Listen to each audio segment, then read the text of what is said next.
It's very, very simple to get what you want, but it's not easy. It's your job to make yourself do the crap you don't want to do so you can be everything that you're supposed to be.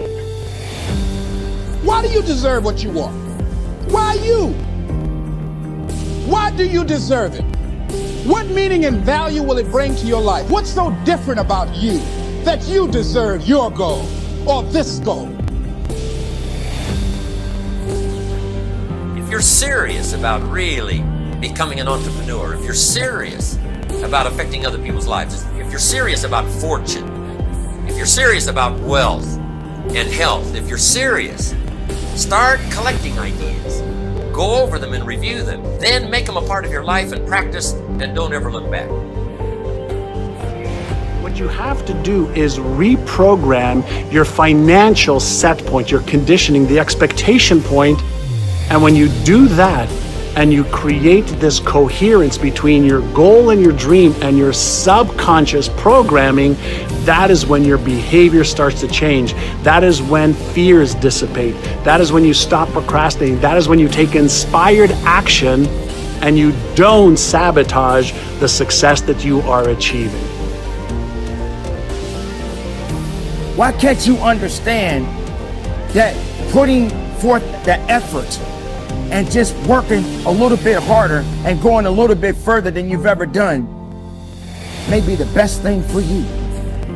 You are seeking success. You are seeking victories. You are seeking growth because you, my friend, are the greatest creation on earth. Fight for it. Believe in it. Find the purpose. Live the purpose. Live the dream. And give it 110% of everything you got. They say it takes 10,000 hours of practice to achieve mastery in any given field. 20,000 to be a legend. General George Patton said, you must be single-minded. Drive for the one thing that you have decided. What do you want in life? And if you're not getting what you want, you owe it to yourself to do something differently. Most people will resist change. Most people will fight change as if change would be worse than what they're experiencing. See, they know this. They're familiar with this. And life isn't like that. That's not how you grow. So as you look at your life, you're saying, I'm not getting what I want. As you begin to look toward the future, begin to know that whatever it takes for you to create that, you've got that in you. You got that. All you have to do is fight for what it is that you believe in. Push with integrity. Don't just hope for it. Will it. Don't just think about it. Be about it. If you want something, you have to go get it.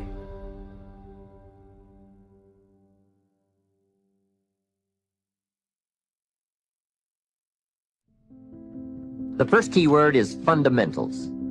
What a most important word, fundamentals. This word calls attention to the primary issue in our quest for greater success. It is the key word in making our lives work well. Fundamentals. Those basics that build the foundation for accomplishment, productivity, success, and lifestyle. Fundamentals form the beginning, the basis, the reality from which everything else flows. And remember, there are no new fundamentals. Fundamentals are old, well established. Beware of someone who claims to have a new fundamental. That's like someone who claims to manufacture antiques. We would have to be suspicious, right? So fundamentals, basics, they are so very important to understand and consider and practice if you wish for the good life. And may I add here, make sure you don't go looking for the exotic answers to success. Success is a very basic process. It doesn't fall out of the sky. It doesn't have any mysteries, nor does it fall into the realm of the miraculous. Success is merely a natural result that comes from the consistent operation of the practical fundamentals. As someone wisely remarked, to be successful, you don't have to do extraordinary things. Just do ordinary things extraordinarily well.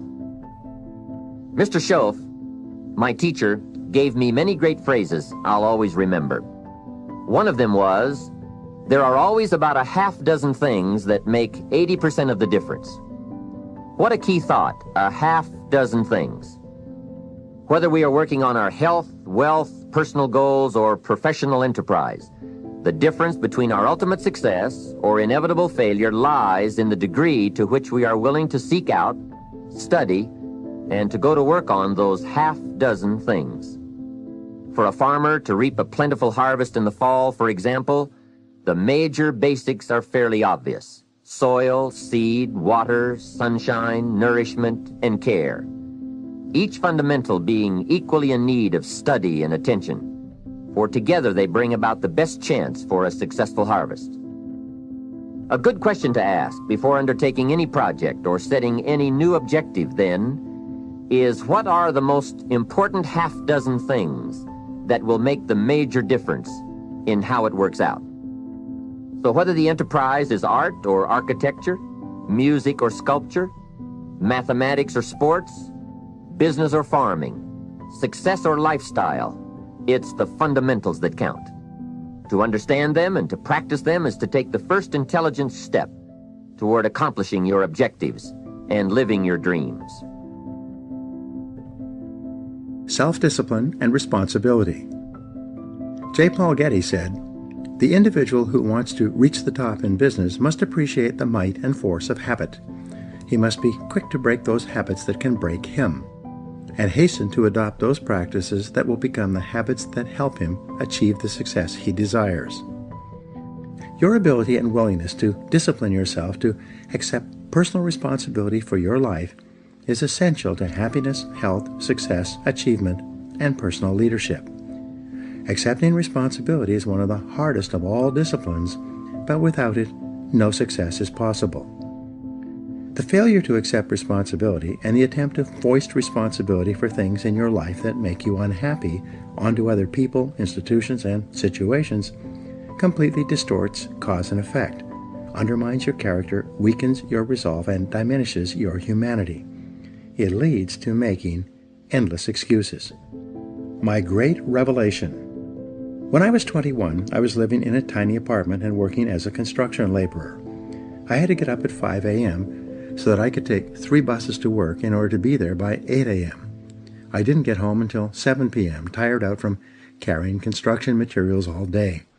I was making just enough money to get by, and I had no car, almost no savings, and just enough clothes for my needs.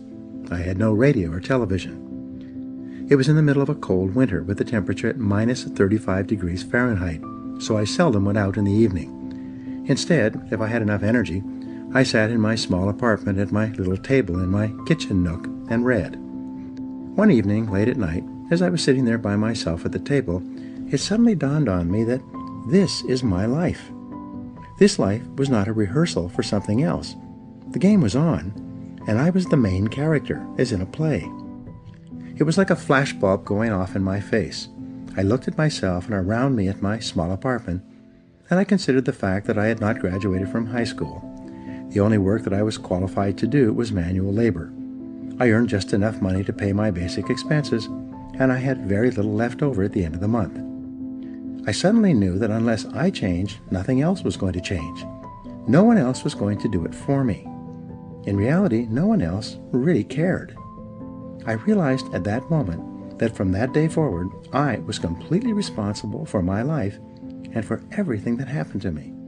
I was responsible. I could no longer blame my situation on my difficult childhood or mistakes I had made in the past. I was in charge. I was in the driver's seat.